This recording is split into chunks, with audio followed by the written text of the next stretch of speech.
하나님 말씀은 욥기 35장이 되겠습니다. 구약 성경 796쪽 가량이 있고요. 오늘 35장 봉독은 1절부터 8절까지 말씀을 합독으로 봉독하겠습니다. 796장 6페이지 35장 1절부터 엘리후가 같이 읽습니다. 시작. 엘리후가 말을 이어 이르되 그대는 이것을 합당하게 여기느냐? 그대는 그대의 의가 하나님께로부터 왔다는 말이냐?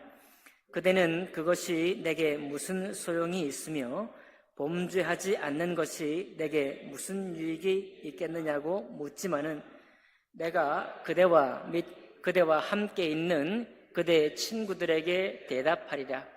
그대는 하늘을 우러러보라. 그대보다 높이 뜬 구름을 바라보라.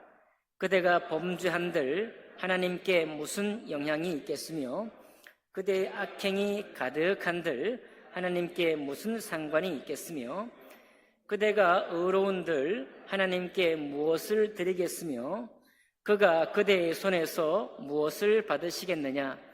그대의 악은 그대와 같은 사람에게나 있는 것이요 그대의 공의는 어떤 인생에게도 있느니라. 아멘.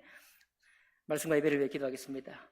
귀하신 주님, 여기 우리를 생명 있는 삶으로 인도하시고 더 풍성한 삶으로 인도하시는 하나님 말씀을 인해 감사를 드립니다.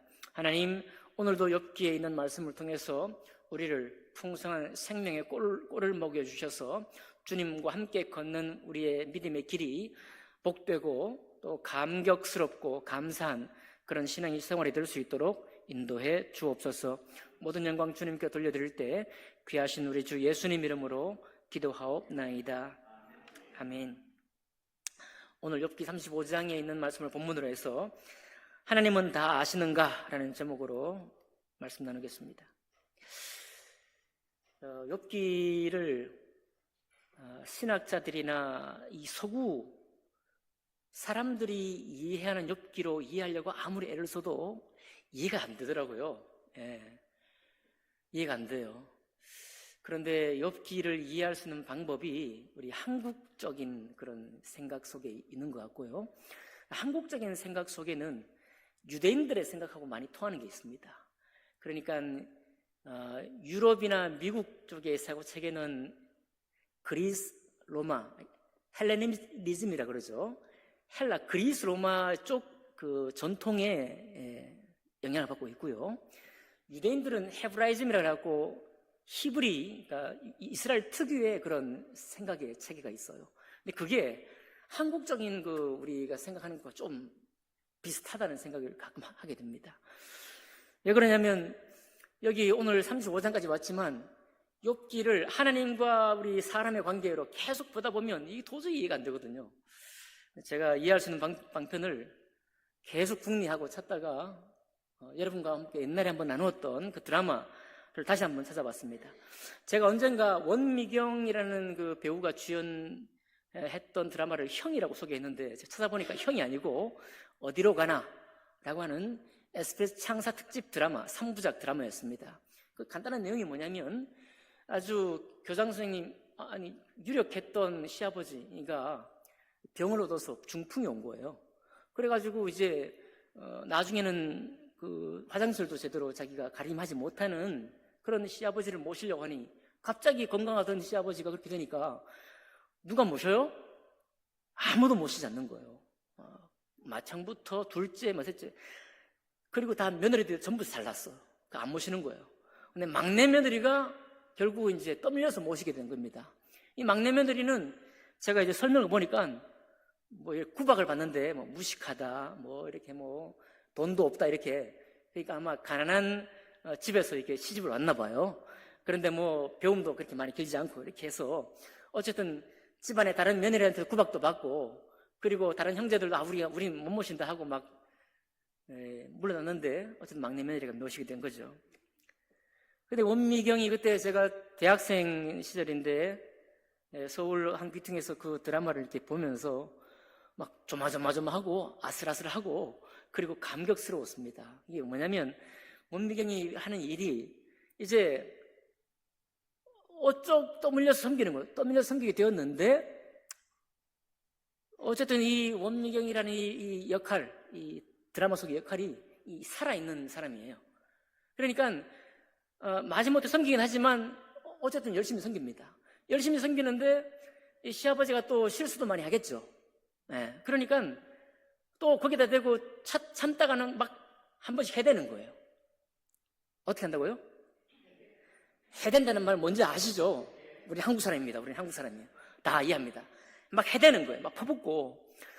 그런데 가끔 이제 형들이 집에 올 거 아닙니까? 그러면 그동안 이제 섬기다가 이제 입에 습관도 돼 있고. 그러니까 누가 오나 이 사람들은 섬기지도 않는 사람이니까 안 섬길수록 집에 와갖고 입 바른 소리 하잖아요, 또. 예. 네가 그러면 되냐? 시아버지한테 그런 얘기 하면 되냐라고 막 따지고 물을 거 아니에요. 그쵸? 이게 우리 보통 이제 부모를 섬기는 이 문화가 있는 우리 한국 특히 이런 거 잘 이해합니다.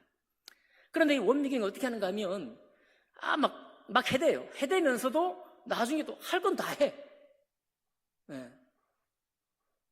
그리고 또 뭐 누그러지느냐? 아니에요. 또 살아가지고 또 막 힘들게 하면 또 막 퍼붓습니다. 막 퍼붓고. 그러다가 결국은 이제 시아버지가 이제 떠나게 되는데, 죽게 되는데, 떠나기 전에 이 시아버지가 이 며느리한테 한마디 하는 거예요. 이게 원래 실화를 드라마로 만든 거거든요. 실제로도 이런 얘기를 했다고 하는데 시아버지가 뭐라고 하는가 하면 네가 사람이다. 이런 얘기를 했다는 거예요.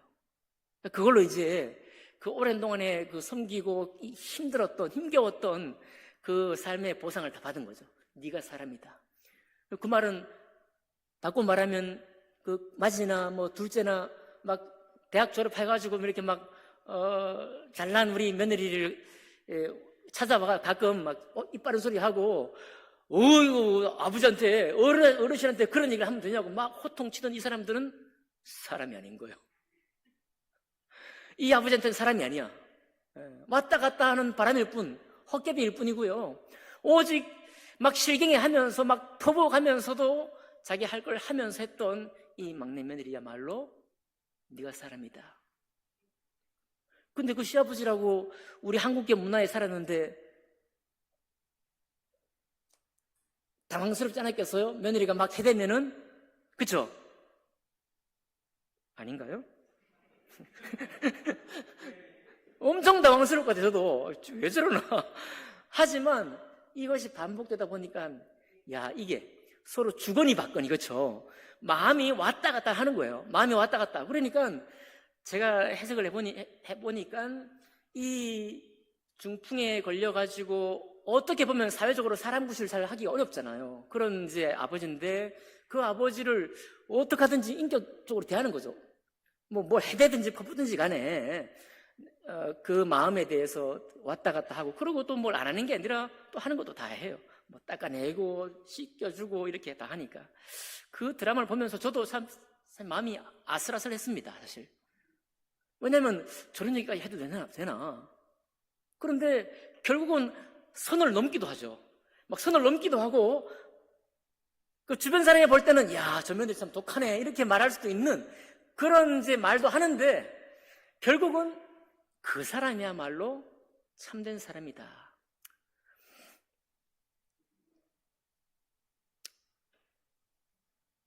그 남자는 안 돼요.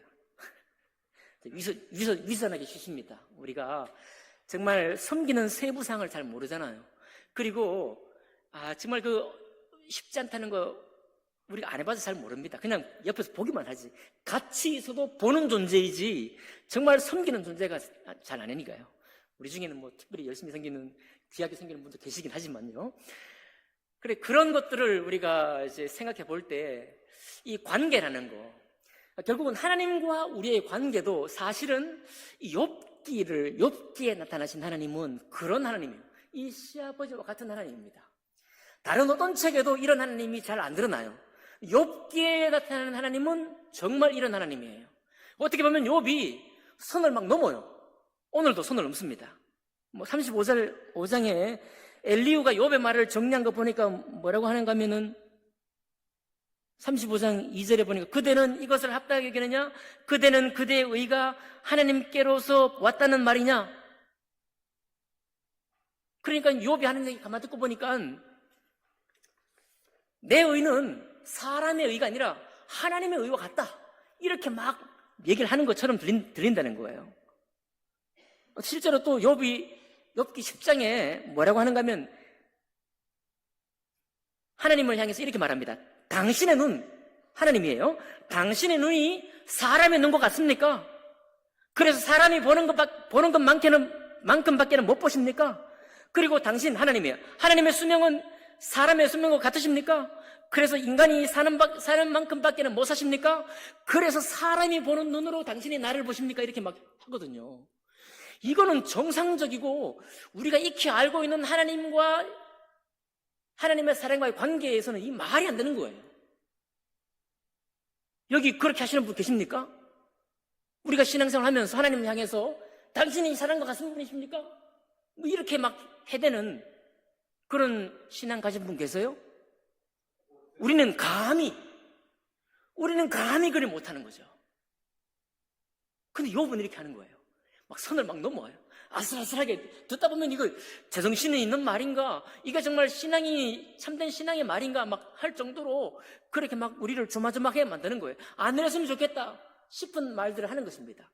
그런데 하나님이 욥을 향해 뭐라고 하는, 결국 그 시아버지가 그 막내 며느리를 향해서 네가 사람이다 했던 것처럼 우리 주님께서 욥을 향해 뭐라고 하는가 하면 네가 옳다, 네가 나에게 대해서 옳은 말을 했다라고 하거든요. 이거는 서구적인 세계관으로는 이해할 수 없어요.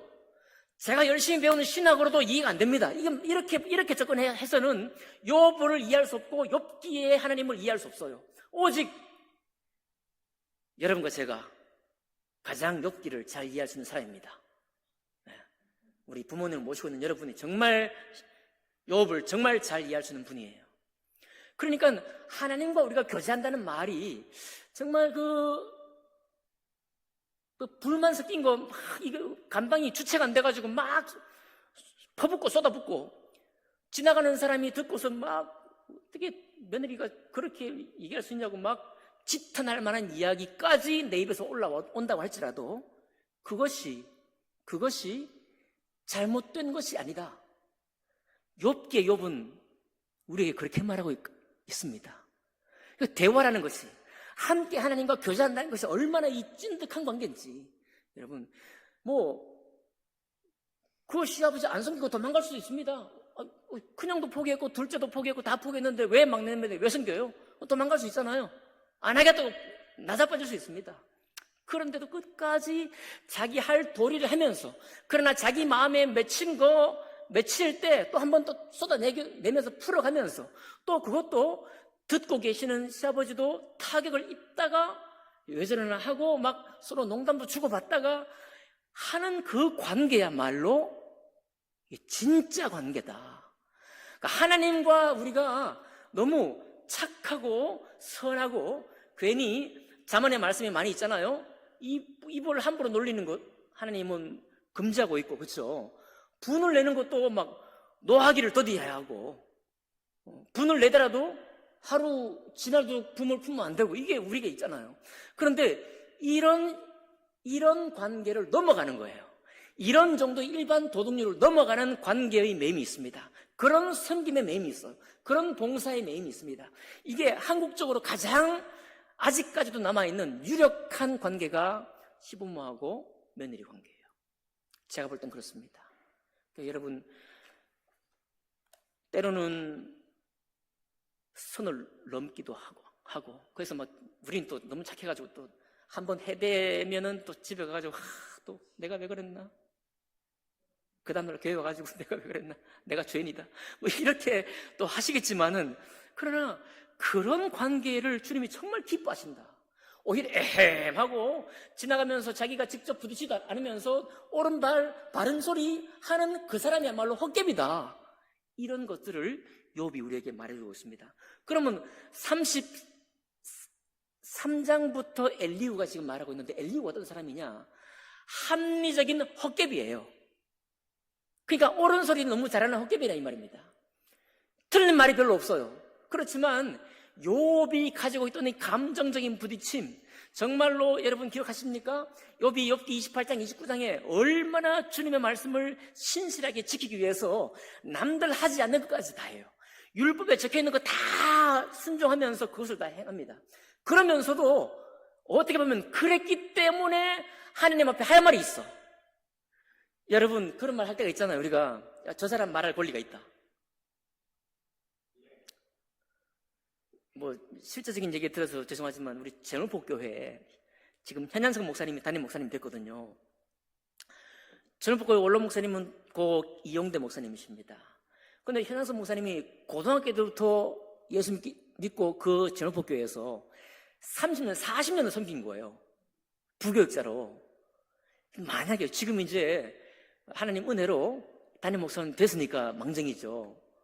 만약에 어떤 30년, 40년 섬겼는데 충성스럽게 섬겼거든요. 그런데 만약에 이미 잘 됐지만 담임 목사님이 안 되겠다. 다른 사람 해야 되겠다.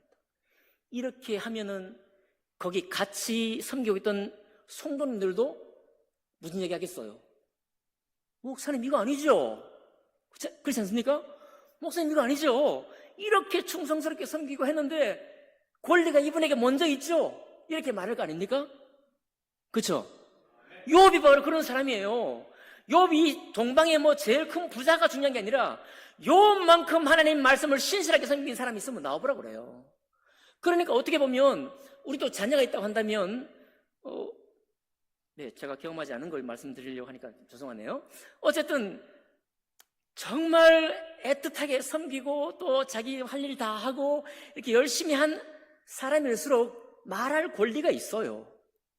우리가 알잖아요. 우리가 다 평등하지 않습니다. 그냥 평등할 수 없어요. 내가 진심을 다해 섬긴 그 수고한 시간들 있을수록 남들을 압제하라 이 말이 아니고 그 사람 말에는 말을 할 수 있는 권리가 있고요. 우리는 들어야 할 또 의무가 있어요. 왜? 섬겼으니까. 그만큼 했으니까. 맞아요, 안 맞아요? 그러니까 우리 집사님들은 할 말이 있는 거예요. 어디 가서든지. 할 말이 있습니다. 뭐 그걸로 다른 사람을 압제하라는 말이 아니죠. 우리 그렇게 하실 분 아무도 없지만은 어쨌든 우리가 할 말이 있다는 건 뭐냐면 내가 그만큼 신실했다. 내가 정말 내 시간을 아까워하지 아니하고 내 물질도 아까워하지 아니하고 정말 몸된 교회 하나님을 위해서 교회를 위하기도 하지만 하나님을 위해서 내가 섬겼기 때문에 우리에게는 권리가 있는 거예요. 요 외에 사실은 권리가 있는 것입니다. 이거를 자꾸만 착한 성도, 뭐 절대적이고 완전하시고 모든 것을 아시는 하나님, 우리는 죄 많고 뭔가 부족하고 아무리 섬겨도 우리는 하나님 그 발등치에도 못 가고 이런 식의 구도로 바라본다면 욥기는 있으면 안 돼. 성경 속에 욥은 완전히 이해할 수 없는 책이 되는 것입니다. 그러나 여러분 기뻐하십시오. 우리는 한국 사람입니다. 우리 한국 사람이라서 이 욥기를 훨씬 서구 사람들보다 더 잘 이해할 수 있어요. 근데 엘리후는요 이렇게 말합니다. 5절 6절 보니까요, 그대는 하늘을 우러러보라. 그대보다 높이 뜬 구름을 보라보라. 그대가 범죄한들 하나님께 무슨 영향이 있겠으며 그대의 악행이 가득한들 하나님께 무슨 상관이 있겠으며 그대가 의로운들 하나님께 무엇을 드리겠으며 그가 그대의 손에서 무엇을 받으시겠느냐. 야, 그러니까 욥 엘리후가 하는 얘기는 욥 당신이 의로워봤자지, 당신이 의롭게 해봐야 그게 하나님 앞에 무슨 눈에 깜짝되는, 눈이라도 깜짝할 만한 그런 게 되겠느냐. 사람의 섬김인데 이렇게 말하는 거예요. 사실 진심으로 섬긴 사람한테 이 말하면 맥이 싹 빠져요. 그쵸? 내가 섬긴 시간, 내 마음, 내가 드린 마음, 이게 분명히 나에게 옹골차게 여기 있는데, 가슴에 있는데 지나가면서 막 이렇게 얘기하는 거예요. 당신이 사람인데 섬겨봤자지. 이렇게 말하면 맥 빠지게 하는 겁니다. 이게 바로 뭐냐면 올바른 소리만 하는 거예요. 엘리후가 지금 올바른 소리, 합리적인 얘기만 하는 겁니다. 자기가 이렇게 섬겨보지도 않았으면서 이렇게 하는 거예요. 그런데 욥은 참 너무 억울해. 10절, 11절 보니까요, 나를 지으신 하나님은 어디 계시냐? 밤에 노래를 주시는 자가 어디 계시냐? 욥이 이렇게 말했다는 겁니다. 나를 지으시고 하나님의 형상대로 지으셔서 나를 돌보시겠다고 한 그 하나님은 어디 계시냐 말이에요. 또 밤에 노래를 주시는 자, 밤이면 어려운 낮보다는 컴컴한 날이잖아요. 내가 고통하는 날, 내가 힘들 때, 그때도 노래를 주신다고 약속하신 분이 하나님이신데, 밤에 노래를 주시겠다고, 찬양거리를 주시겠다고 약속하신 분 하나님이신데, 내 이 밤에, 이 오랜 고통의 밤에 그 노래를 주신다고 약속했던 하나님은 어디 계시냐 이 말이에요. 그리고 11절 보니까 땅의 짐승들보다도 우리를 더욱 가르치시고 하늘의 새들보다도 우리를 더욱 지혜롭게 하시는 이가 어디 계시냐? 그렇게도 우리를 짐승보다 다르다고 말씀하시고 짐승이 깨달을 수 없는 놀라운 탁월한 지혜를 가르치신다고 그렇게 해주신다고 약속하신 그 하나님은 도대체 어디에 계시길래 어디로 가셨길래 내 이 답답한 가슴 하나 풀어주지 못하느냐라고 욥은 우리 주님 앞에 해대고 있는 것입니다.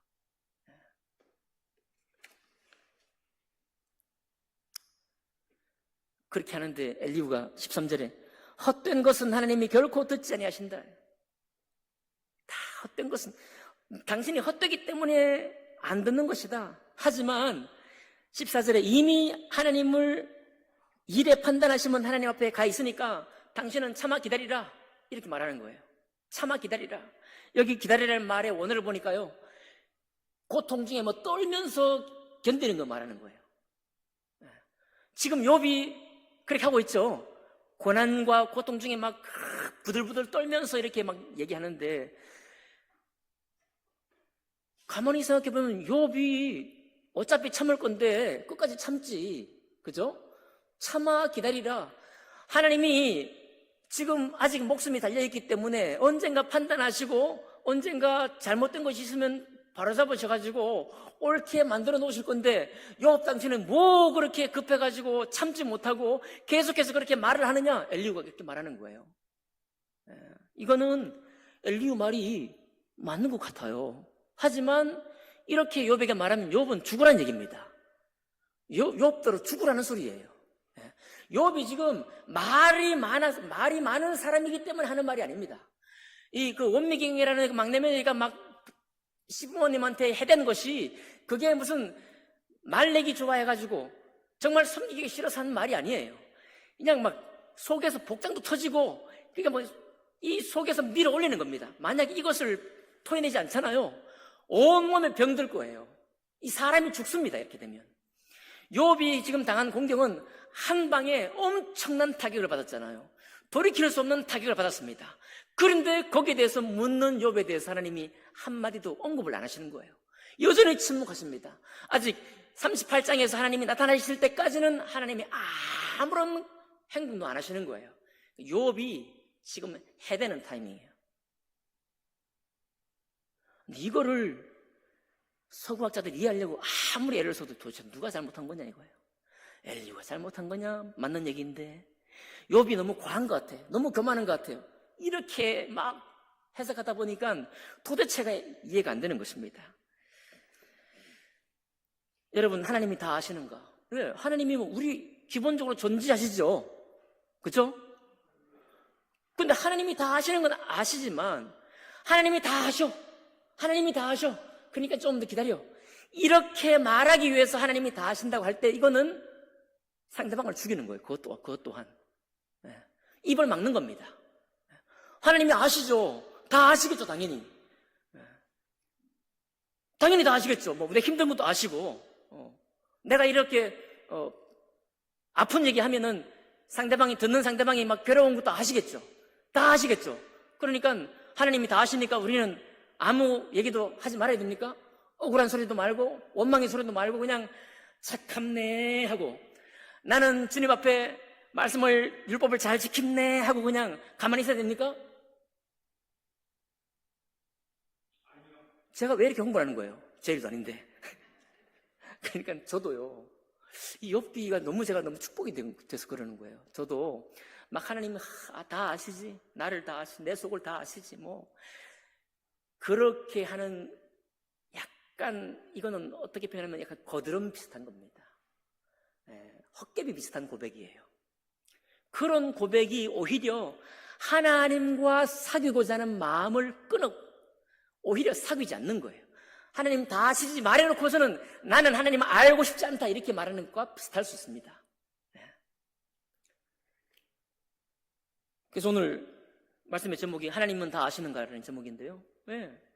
객관적으로, 교리적으로, 이론적으로 하나님은 다 아십니다.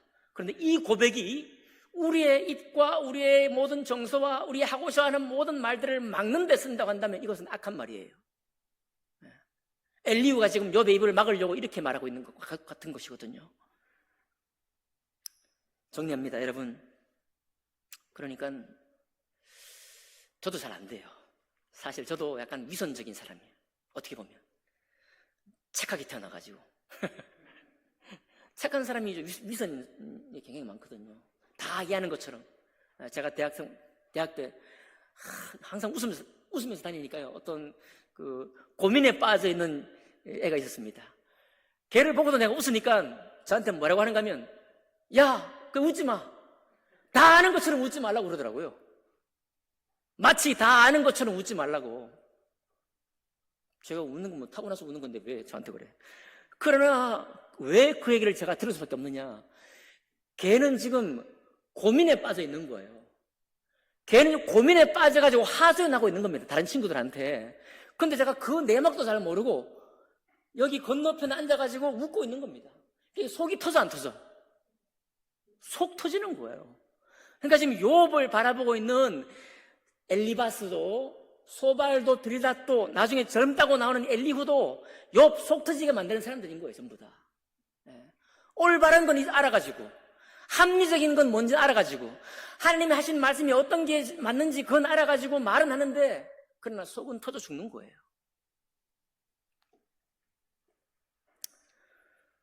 적용을 한번 해보면 저 같은 사람은 제때 자기 표현을 하는 훈련을 좀 할 필요가 있겠습니다. 저와 비슷한 상황하시는 분들은 자기 감정을 표현하는 법을 좀 배울 필요가 있겠다. 두 번째, 지금 목전에 정말 깊이 섬기고 계신 분들에게는 제가 알아서 권면드린 게 아니고요. 욥기를 통해 권면드리기는 아슬아슬한 순간들, 내 말이 때로는 선을 넘는 순간들이 있다는 것에 대해서 너무 마음 아파하지 마시고 또 그것을 듣는 사람이 내가 그 상황이 아닌데 훈수 뚫 생각도 하지 마시고 그리고 오히려 그런 아슬아슬한 순간을 서로 받고 서로 인정하고 나아간다면 마지막 한마디 우리도 같이 들을 수 있지 않을까요?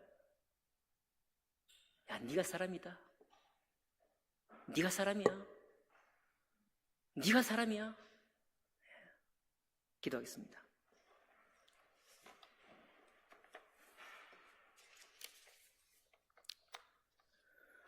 귀하신 주님 감사드립니다. 하나님 아버지, 정말 우리 다이나믹하고 역동적인 한국 사람들, 하나님 우리는 그저 이론적인 사람들만이 아니요 생활 속에서 그 정말 사람과 사람의 관계 속에서 실제적이고 실질적인 그런 관계로 많이 오랫동안 섬기며 나왔습니다. 하나님 특별히 감사드립니다. 욥기의 욥이 하나님을 향해서도 그와 같이 때로는 손을 넘기도 하고 아슬아슬한 장면에 그런 언어를 구사하는 것을 볼 때 아버지 하나님 왜 그러나 왜 저러나 했지만은 그의 마음속에 있는 그 좀 옹골찬 마음과 감정을 향해서 주님 앞에 쏟아놓았을 때 우리 주님도 다 그것을 받으시는 것을 보았습니다. 아버지 하나님, 우리가 우리 마음 감정에 정직한 자가 되게 하시고 또 섬길 일에 대하여서는 또 섬김 있게 주님 인도해 주시고 그래서 살아있는 신앙, 살아있는 우리의 교제가 될 수 있도록 우리 모두를 축복해 주시옵소서. 감사드리며 귀하신 우리 주 예수님 이름으로 기도하옵나이다. 아멘.